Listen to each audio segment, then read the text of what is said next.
Welcome to PDTV. కేంద్రంలో ముఖ్యమంత్రి నారా చంద్రబాబు నాయుడు కీలకంగా వ్యవహరిస్తున్నారు కాబట్టి ఏపీకి ప్రత్యేక హోదా తీసుకురావాలి, అడగాలంటూ పెద్ద ఎత్తున డిమాండ్ అయితే వినిపిస్తుంది.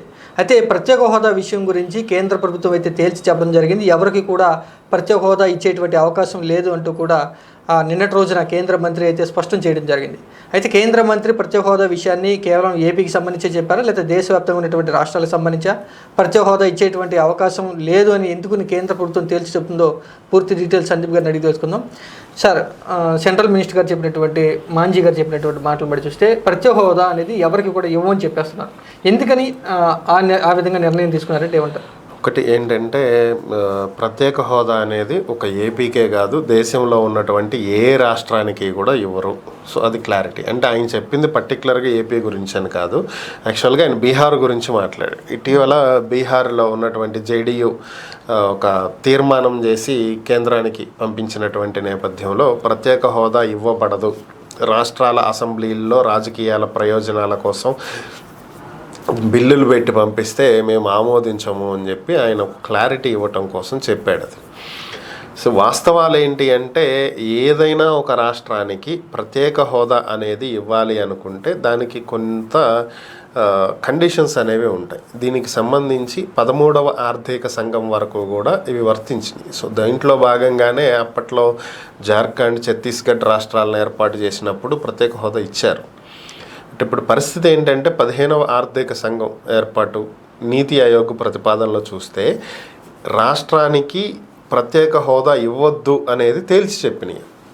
Not only AP, not only Bihar, Odisha, Gujarat, ఇలా చాలా రాష్ట్రాలు, దాదాపు 5-6 రాష్ట్రాలు ప్రత్యేక హోదా కోసం ఎదురు చూస్తున్నటువంటి రాష్ట్రాలు ఉన్నాయి. వీటికే కాదు, ఇండియాలో ఉన్నటువంటి ఏ రాష్ట్రానికి కూడా 28-29 రాష్ట్రాలు ఉన్నాయి కదా, వీటిలో వేటికి కూడా ప్రత్యేక హోదా ఇవ్వద్దు అనేది నీతి ఆయోగ్ ప్రతిపాదనలు. సో నీతి ఆయోగ్ చెప్పినటువంటి నేపథ్యంలో నీతి ఆయోగ్ సిఫార్సుల మేరకు ప్రత్యేక హోదా అనేది ఇవ్వము అని చెప్పి మనకి 2015లోనే చెప్పారు వాళ్ళు.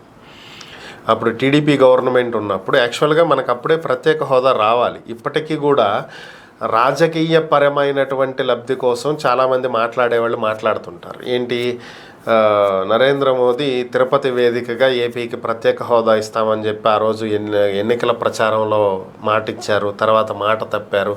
చంద్రబాబు నాయుడు హోదా తెస్తానన్నాడు, తేలేదు. తర్వాత జగన్ తెస్తానన్నాడు, మెడలు ఉంచుతానన్నాడు, ఆయనే మెడలు ఉంచాడు. ఇలాంటి 100 మాట్లాడతారు. బట్ మ్యాటర్ ఏంటంటే, ఇక్కడ నరేంద్ర మోదీ ప్రామిస్ చేసింది 2014 ఎన్నికలకు ముందు. ఆయన అప్పుడే ఫస్ట్ టైం ప్రధాని అయిన తర్వాత నీతి ఆయోగ్ సిఫార్సులు మారినాయి. సో ఆ నేపథ్యంలో మీకు హోదా ఇవ్వలేం కాబట్టి దానికి సమానమైన ప్యాకేజ్ ఇస్తాము, తీసుకోండి అని చెప్పి వాళ్ళు ప్రపోజల్ పెట్టారు.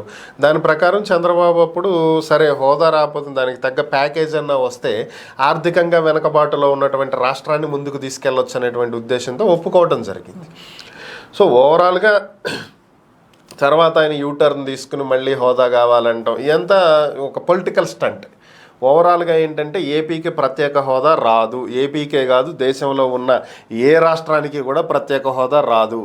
ఇది ప్రతి ఒక్క రాజకీయ నాయకుడికి తెలుసు. చంద్రబాబుకి, పవన్ కళ్యాణ్కి, జగన్కి, లోకేష్కి, షర్మిలాకి అందరికీ తెలుసు. తెలియని వ్యక్తులు అంటే ఎవరు లేరు. కాకపోతే ఎవరి రాజకీయ ప్రయోజనాల కోసం, ఎవరి స్వార్థ ప్రయోజనాల కోసం వాళ్ళు పనిచేస్తున్నారు. దట్స్ ఇట్, అంతే. ఏపీలో గత కొన్ని రోజుల నుంచి కూడా ప్రత్యేక హోదా అడగాలి అంటూ డిమాండ్ వినిపిస్తుంది. ఈ విషయం గురించి అంటే వైసీపీ పార్టీ కూడా డిమాండ్ చేసినటువంటి పరిస్థితి. అయినా వైసీపీ పార్టీకి కౌంటర్ ఎందుకని తెలుగుదేశం పార్టీ వాళ్ళు ఇలా ప్రత్యేక హోదా తెచ్చే అవకాశం లేదు, ఎవరు అని గట్టిగా చెప్పలేకపోతున్నారంటే ఏమంటారు? చెప్తున్నా కదా ఆల్రెడీ, ఎవరు రాజకీయ ప్రయోజనాలు వాళ్ళవని చెప్పి. ఇప్పుడు 2019 ఎన్నికల సమయానికి టీడీపీ ఏం చేసింది, మాకు ప్రత్యేక హోదా కావాలి, ప్యాకేజ్ పేరు చెప్పి డబ్బులు ఇస్తామని చెప్పి మమ్మల్ని మోసం చేశారు. 29 సార్లు ముఖ్యమంత్రి హోదాలో నేను ఢిల్లీ వెళ్ళినా నాకు అపాయింట్మెంట్లు ఇవ్వలేదు, డబ్బులు ఇవ్వలేదు, మేము ఎన్డీఏ నుంచి బయటకు వస్తున్నామని చెప్పి ఎన్నికలకు 6 నెలలు ముందు బయటకు వచ్చి ధర్మ పోరాట దీక్షలు అని చెప్పి మొదలుపెట్టారు. సో మరి ఇప్పుడు సడన్గా ఈరోజు వచ్చి ప్రత్యేక హోదా కావాలి, మాకు ప్రత్యేక హోదాని తీసుకురావాలి అని చెప్పి, లేదా తీసుకురాలేము అని చెప్పి టీడీపీ చెప్పింది అనుకోండి, ఏమవుతుంది? మరి తీసుకురాలేము అని తెలిసినప్పుడు ఆ రోజు మీరు ఎందుకు ఎన్డీఏ నుంచి బయటకు వచ్చారు? ప్రత్యేక హోదా రాదు అని తెలిసినప్పుడు ఆ రోజు మీరు ఎందుకు ధర్మ పోరాట దీక్షల పేరు చెప్పి ప్రజాధనాన్ని వినియోగించారు దీక్షలకి. సో ఇవన్నీ వస్తాయి కదా. సో కాబట్టి వాళ్ళు ఆ స్టెప్ తీసుకోరు. ఎవరికైనా రాజకీయ భవిష్యత్ అనేది ముఖ్యం. ఇప్పుడు జగన్కి తెలుసు ప్రత్యేక హోదా రాదనేది. సో ఇప్పుడు జగన్ వచ్చి చెప్తాడా ప్రత్యేక హోదా రాదు, అది జరిగే పని కాదు అని? సో ఆయన కూడా ఇప్పుడు ఏం మాట్లాడతాడు, మేమున్నప్పుడైతే కేంద్రంలో మా అవసరం లేదు, ఈరోజు కేంద్రంలో అవసరం ఉంది. సో టీడీపీ ఇచ్చినటువంటి సపోర్ట్ తోటే కేంద్రంలో ప్రభుత్వం నడుస్తుంది, కాబట్టి చంద్రబాబు గట్టిగా అడిగి తేవచ్చు అనేదే జగన్ చెప్తాడు. కానీ రియాలిటీలో అది వచ్చే అవకాశం లేదు అని చెప్తాడా? చెప్పడుగా. సో ఎవరైనా వాళ్ళ రాజకీయ ప్రయోజనాల కోసమే నడుపుతున్నారు దీన్ని. ఇంకొక 10-20 ఏళ్ళు అయినా సరే ఈ ప్రత్యేక హోదాని మేం తెస్తాము కేంద్రాన్ని అడుగుతున్నామనే రాజకీయ పబ్బం గడుపుకుంటారు తప్ప మ్యాటర్ ఏముండదు ఇక్కడ. కేంద్రంలో మోడీ దగ్గర జనసేన పార్టీ అధినేత పవన్ కళ్యాణ్ చాలా మంచి పరపతి అయితే ఉంది. ఆయన కూడా ఆ దిశగా వెళ్ళేటువంటి అవకాశం ఎందుకని చేయట్లేదు, ఆయన కూడా అడిగే ప్రయత్నం ఎందుకని చేయట్లేదు అంటే ఉంటారు. ఆయనకి తెలుసు కాబట్టే అడగట్లేదు. ఎవరు అడిగినా కూడా అది అవ్వదు అనేది ఒక క్లారిటీ ఉంది. ఇప్పుడు ముఖ్యమంత్రి చంద్రబాబుకే పని అవ్వంది, ఉప ముఖ్యమంత్రి పవన్ కళ్యాణ్కి పని అవుతుందా అంటే? ఇప్పుడు బీజేపీని టీడీపీని కలిపింది పవన్ కళ్యాణ్ అవ్వచ్చు, ఓకే, అది వేరు. అదేంటి రాజకీయ ప్రయోజనాలు అవి.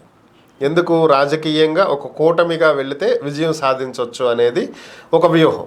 ఇది రాజకీయ ప్రయోజనం కాదు కదా, ఇది ప్రజా ప్రయోజనాలు. సో ఇక్కడ అంటే రాజకీయ ప్రయోజనం కూడా దీంట్లో ఉంటుంది. ఎంతవరకు ప్రత్యేక హోదా తీసుకొస్తే ఆ క్రెడిట్ ఎవరికి వెళ్తుంది? ఇప్పుడు ఇచ్చిన క్రెడిట్ బీజేపీకి, తీసుకొచ్చిన క్రెడిట్ టీడీపీకి వెళ్తుంది. మధ్యలో మాట్లాడిన పవన్ కళ్యాణ్కి ఏమొస్తుంది?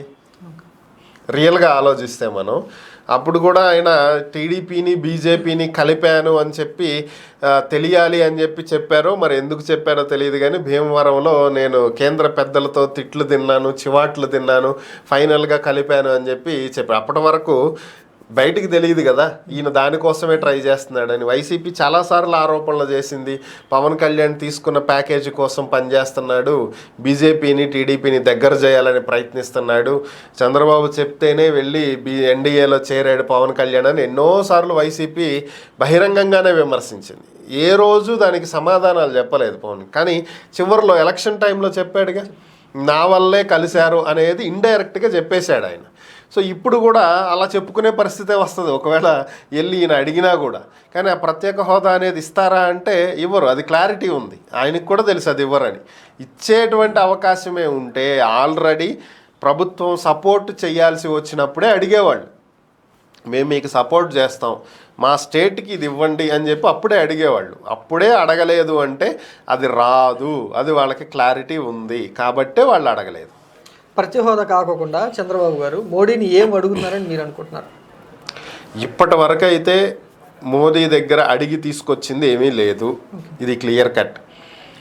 మొన్న వెళ్ళినప్పుడు మీటింగ్లు పెట్టుకున్నారు కదా, దాంట్లో భాగంగా మనకి ఏదైనా ఒరిగింది అంటే ఒకటి బాలశౌరి గారే చెప్పారు కదా, అలాగే కేశినేని చిన్ని గారు చెప్పారు, విజయవాడ తూర్పు బైపాస్ ఒకటి, అలాగే బెన్ సర్కిల్ ఫ్లైఓవర్ దిగేసిన తర్వాత కరెక్ట్గా ఇక్కడ మెడికల్ ఎన్టీఆర్ యూనివర్సిటీ దగ్గర దిగుతుంది, అక్కడి నుంచి ఇంకొక ఫ్లైఓవర్ నిడమానూరు వరకు శాంక్షన్ చేపిస్తున్నామని చెప్పారు. నెక్స్ట్ బీపీసీఎల్ రిఫైనరీ ప్లాంట్ మచిలీపట్నానికి కేటాయించారు, అక్కడ పెడుతున్నామని చెప్పారు.